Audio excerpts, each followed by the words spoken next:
Oke, kita lanjut ya. Nah, sekarang kita eh, sudah masuk ke distribusi Bose-Einstein ya. Ini adalah pembahasan mengenai gas foton dan radiasi benda hitam. Nah, jadi kita kenalan dulu ya dengan benda hitam ya. Jadi benda hitam ini adalah benda yang dapat menyerap 100% radiasi gelombang elektromagnetik dan mengemisikan radiasi termal ya. Radiasi termal juga elektromagnetik ya. Nah, benda hitam dapat dimodelkan sebagai rongga ya yang reflektif di dalamnya gitu ya. Dengan celah kecil untuk ada radiasi masuk ya. Nah, gelombang elektromagnet akan dipantulkan berkali-kali dan tidak dapat keluar dari rongga ya. Kemudian ini adalah energi foton yang mungkin kalian udah tahu dari mekanika kuantum ya, bahwa besar energi yang dibawa oleh paket kuanta ya, gelombang elektromagnet ya atau kalian kenal dengan foton yaitu adalah S dan h nu. H-nya tetapan Planck, nu-nya adalah frekuensi ya. Nah, sehingga jumlah energi yang dibawa oleh n foton dengan frekuensi nu adalah E sama dengan nh nu. Nah, kemudian momentum foton adalah P sama dengan E per C. Nah, ini dari teori elektromagnetik ya. Jadi momentum sama dengan E per C ya. Ini sama dengan berarti sama dengan H nu per C ya, H nu C. Nah, kemudian kita lihat ini distribusi Bose-Einstein untuk gas foton ya. Nah, untuk gas foton ini A-nya itu ya kan ada A ya. Di sini seharusnya ada A ya, A eksponensial E per KT ya. Nah, A-nya itu sama dengan 1 ya di sini ya. Nah, kemudian ya berarti kita tinggal menggunakan ya distribusi Bose-Einstein ini ya untuk sistem gas foton ini ya. Jadi dN ya sebagai punya nu ya ini sama dengan ini ya. Ini distribusi Bose-Einstein-nya. Nah, kemudian kemarin kita ingat itu bentuknya adalah 4 PV per H pangkat 3 ya. Nah, kemudian kita kalikan 2 ya B-nya ya untuk degenerasinya ya. Karena ini adalah foton ya, ada dua arah polarisasi. Jadi di sini adalah 8 pi ya. Kemudian ya, ini kan P kuadrat. Nah, ini kita ubah ya. Kita ubah ke bentuk nu ya. Tadi P sama dengan H nu per C ya. Nah, ini H per C pangkat 3-nya kita pisahkan saja ya. Nah, kemudian kita bisa juga mencari distribusi energinya ya. E nu D nu ya. Jadi ini adalah distribusi energi ya sebagai fungsi frekuensinya. Nah, ini. Ya berarti kita tinggal kalikan dengan h nu saja ya. Jadi yang atas ini kita kalikan dengan h nu. Ya, hasilnya seperti ini ya. Nah, kemudian ini ada integral yang penting ya. Jadi integral seperti ini ya. Kalau kalian menemukan integral seperti ini ya hasilnya adalah gamma S dikali zeta S. Nah, zeta S ini definisinya seperti ini ya. Ini bentuk deretnya ya. Dan ini zeta 4 itu hasilnya adalah pi pangkat 4 per 90 ya. Nah, kita akan gunakan ini ya. Nah, jadi kalau kita mau mencari energi total gas foton ya berarti kita integralkan ya distribusi energinya ya. Ini tadi ada yang konstan kita keluarkan saja dari integral. Nah, ini kita tinggal evaluasi integral yang ini saja ya. Nu per 3 ya bagi eksponensial h nu per kt dikurang 1 ya d nu. Ya, dari 0 sampai tak hingga. Nah, ini hasilnya ya ini karena nu per 3 ini berarti S-nya tadi ya, S-nya itu adalah 4 ya. Nah, berarti di sini gamma 4, zeta 4. Nah, ini hasilnya ya. Jadi ini kita sederhanakan seperti ini. Atau ya, ini ada V kita bagi ya. Jadi E per V itu kita simbolkan U ya. Ini rapat energi ya per satuan volume ya. Ini per volume ya. Nah, ini. Jadi bentuknya lebih sederhana seperti ini. Nah, kemudian ya kita bisa mendapatkan kembali hukum Stefan Boltzmann dari rapat energi yang kita temukan sebelumnya. Nah, ini rapat energinya, ini juga rapat energi. Nah, tapi ini rapat energi radiasi karena hukum Stefan Boltzmann itu berhubungan dengan radiasi ya. Nah, ini kenapa ada faktor pengali setengah dan ini juga ada lagi setengah ya. Nah, ini setengah ya karena eh, arahnya ya arah dari misal bidang ya, bidang muka muka radiasinya, muka gelombangnya itu ada yang keluar dan ada yang masuk ya. Nah, itu kita berarti ambil yang keluar kan berarti. Nah, berarti dikali setengah. Nah, kemudian muka bidangnya itu bidang muka gelombangnya itu ya ada vektor normal kan. Nah, kemudian karena ada flux ya, ada fluxnya, nah itu berarti kita harus kalikan dot ya dengan vektor normal tersebut ya. Ya berarti ada pengali cos di situ. Nah, kita tahu bahwa intensitas ya atau energi lah ya. Energi itu sebanding dengan amplitudo di kuadrat gitu ya. Berarti ini cosnya kita kuadratkan. Karena cosnya kita kuadratkan ya, maka ya nilai rata-rata dari cos kuadrat itu adalah setengah ya. Nah, setengah tersebut kita jadikan sebagai faktor pengali di sini ya. Nah, jadi di sini ada dua faktor pengali ya, nilainya sama ya, setengah ya. Nah, berarti kalau digabungkan jadi 1/4 ya faktor pengalinya. Nah, ini kita tinggal kalikan dengan U ya. Nah, ini tadinya 8 jadi 2 di sini. Nah, kemudian hubungan antara intensitas dengan energi radiasi ya, rapat energi radiasi itu adalah intensitas dan rapat energi radiasi dikalikan kelajuan cahaya. Nah, ini berarti ini C43 jadi C42 ya. Nah, kemudian ini ada yang konstan ya, kita hitung ya. Nah, ini kita simpulkan dengan sigma. Nah, sigma ini adalah tetapan Stefan Boltzmann ya. Benar-benar sama ya, yaitu 5,67 kali 10 pangkat negatif 8 ya, watt per meter kuadrat ya, Kelvin per 4 ya. Nah, ini adalah hukum Stefan Boltzmann. Selain kita bisa mendapatkan hukum Stefan Boltzmann ya, kita juga bisa memperoleh kembali hukum pergeseran Wien ya di sini ya. Nah, di sini kita ubah saja dulu ya, karena pergeseran Wien biasanya menggunakan panjang gelombang ya, bukan frekuensi ya, tapi ada yang bentuk frekuensinya juga ya. Nah, kita ubah dulu ya, yang tadinya pakai nu atau frekuensi kita ubah ke bentuk lambda ya. Kita ingat hubungannya bahwa nu kali lambda itu sama dengan kelajuan cahaya ya. Ini kita tinggal ubah saja ya. Nah, tapi di sini ya kalau kalian sadari itu ada negatif ya di penurunannya. Ya, jadi ini seharusnya ada negatif. Nah, tapi karena ini adalah distribusi ya, peluang kita ambil yang positifnya ya, kita mutlakkan seperti itu ya. Nah, kemudian ya seperti biasa dari kalkulus ya, kita gunakan titik stasioner ya, berarti untuk mencari apa? Lambda puncaknya gitu ya. Nah, ini kalau kita kalkulasikan, nah ini nanti ada bagian yang harus sama dengan 0. Nah, ini bagian yang harus sama dengan 0. Nah, dari sini kita sederhanakan jadi eksponensial dari HC per lambda KT itu akan sama dengan 5/5 min HC per lambda KT. Nah, dari sini ya kita akan peroleh ya HC per lambda ini peak ya, berarti ya lambda peak.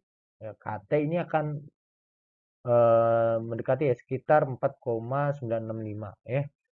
Nah, dari sini berarti kita dapatkan ya hukum pergeseran Wien ya, yaitu lambda P ya, dikali temperatur ini sekitar ya 2,898 kali 10 pangkat negatif 3 meter Kelvin ya, seperti itu.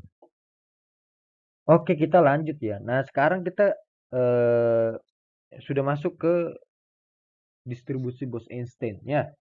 Ini adalah pembahasan mengenai gas foton dan radiasi benda hitam.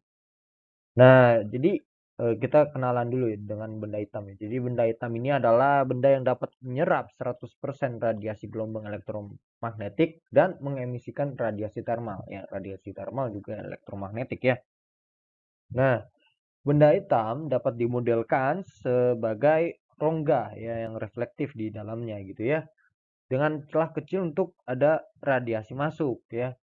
Nah, gelombang elektromagnet akan dipantulkan berkali-kali dan tidak dapat keluar dari rongga ya. Kemudian ini adalah energi foton yang mungkin kalian udah tahu dari mekanika kuantum ya, bahwa besar energi yang dibawa oleh paket kuanta ya, gelombang elektromagnet ya, atau kalian kenal dengan foton, yaitu adalah E sama dengan h nu. H-nya tetapan Planck, nu-nya adalah frekuensi ya. Nah, sehingga jumlah energi yang dibawa oleh n foton dengan frekuensi nu adalah E sama dengan nh nu. Nah, kemudian momentum foton adalah P sama dengan E per C. Ini dari teori elektromagnetik ya. Jadi momentum sama dengan E per C ya. Ini sama dengan berarti sama dengan H nu per C ya, nu C. Nah, kemudian kita lihat ini distribusi Bose-Einstein untuk gas foton ya. Nah, untuk gas foton ini A-nya itu ya kan ada A ya. Di sini seharusnya ada A ya, A eksponensial E per kT ya. Nah, A-nya itu sama dengan 1 ya di sini ya. Nah, kemudian ya berarti kita tinggal menggunakan ya distribusi Bose-Einstein ini ya untuk sistem gas foton ini ya. Jadi Dn ya sebagai punya nu ya ini sama dengan ini ya. Ini distribusi Bose-Einstein-nya. Nah, kemudian kemarin kita ingat itu bentuknya adalah 4 PV per H pangkat 3 ya. Nah, kemudian kita kalikan 2 ya B-nya ya untuk digmentasinya ya. Karena ini adalah foton ya, ada 2 arah polarisasi. Jadi di sini adalah 8 pi ya. Kemudian ya ini kan P kuadrat. Nah, ini kita ubah ya. Kita ubah ke bentuk nu ya. Tadi P sama dengan H nu per C ya. Nah, ini H per C pangkat 3-nya kita pisahkan saja ya. Nah, kemudian kita bisa juga mencari distribusi energinya ya. E nu D nu ya. Jadi ini adalah distribusi energi ya sebagai fungsi frekuensinya. Nah, ini. Ya berarti kita tinggal kalikan dengan h nu saja ya. Jadi yang atas ini kita kalikan dengan h nu. Ya, hasilnya seperti ini ya. Nah, kemudian ini ada integral yang penting ya. Jadi integral seperti ini ya. Kalau kalian menentukan integral seperti ini ya hasilnya adalah gamma S dikali zeta S. Nah, zeta S ini definisinya seperti ini ya. Ini bentuk deretnya ya. Dan ini zeta 4 itu hasilnya adalah pi pangkat 4 per 90 ya. Nah, kita akan gunakan ini ya. Nah, jadi kalau kita mau mencari energi total gas foton ya berarti kita integralkan ya distribusi energinya ya. Ini tadi ada yang konstan kita keluarkan saja dari integral. Nah, ini kita tinggal evaluasi integral yang ini saja ya. Nu per 3 ya bagi eksponensial h nu per kT dikurang 1 ya d nu. Ya, dari 0 sampai tak hingga. Nah, ini hasilnya ya ini karena nu per 3 ini berarti S-nya tadi ya, S-nya itu adalah 4 ya. Nah, berarti di sini gamma 4, zeta 4. Nah, ini hasilnya ya. Jadi ini kita sederhanakan seperti ini. Atau ya, ini ada V kita bagi ya. Jadi E per V itu kita simpulkan U ya. Ini rapat energi ya per satuan volume ya. Per volume ya. Nah, ini. Jadi bentuknya lebih sederhana seperti ini. Nah, kemudian ya kita bisa mendapatkan kembali hukum Stefan Boltzmann dari rapat energi yang kita temukan sebelumnya. Nah, ini rapat energinya, ini juga rapat energi. Nah, tapi ini rapat energi radiasi karena hukum Stefan Boltzmann itu berhubungan dengan radiasi ya. Nah, ini kenapa ada faktor pengali setengah dan ini juga ada lagi setengah ya. Nah, ini setengah ya karena arahnya ya arah dari misal bidang ya.